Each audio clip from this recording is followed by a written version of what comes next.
你们还记不记得前2天给我们寄了很多山货的那个娘娘？现在我们在她的屋门口。哎呦，天天那个他们，那一看就像是大户人家啊。哇！主要是那个娘娘太热情了，她说的到他们屋门口的都不来一趟，她要生气了，晓得吧？二哥走前面。娘娘。妈来，弟弟，妈来，这看你们来那个。欢迎你们到那个，你们看。啊！我说你不来生气。来了不想买哦，把这个东西那个。没买啥子。这2个是我们隔壁邻居，这是一个圈子里面来。听说你们要来嘛，过来帮忙。来。哦，太热情了。看见梁丽一个人在家里面修这么宽的房子呀？是哪位个人在家？我是在家呢，我就这个在家里面。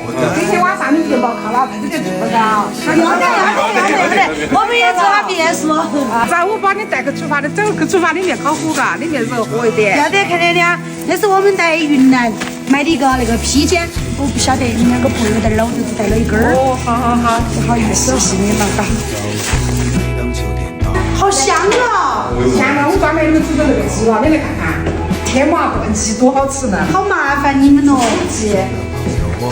你们打电话的时候叫你们炖起来了，哇，它马上就可以吃了，已经炖了好长时间了。那一锅天的，那个料都有点足，我说那么一斤骨都那么香。我看那后面呢。宝妹儿，天吧，快来看，连别个餐桌三样，好舒服啊！说老实话，真的，一看那屋头收拾得好，就晓得那个娘娘真的很勤快，一个人在屋头。你说那个房。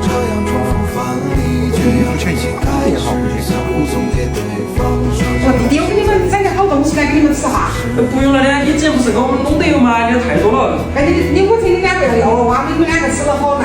用着的那个。那你们吃得起，我就煮饭了，我就整。我去搞啥的呀？那么大一盘黄金。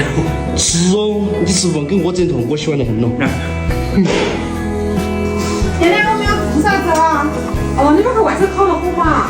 要不是啊，你也需要我们做啥子，你直接给我们就行了，你不要讲那太多算啦。行吧，你给我和碗摆起来嘛，摆个桌面碗。好，要得。筷子拿起。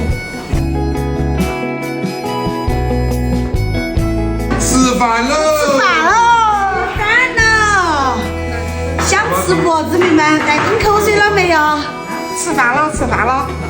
好，可以了。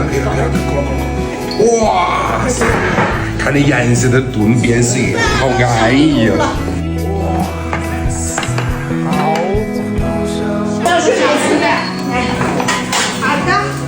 我发现每一个都是些自己种的、自己喂的啊。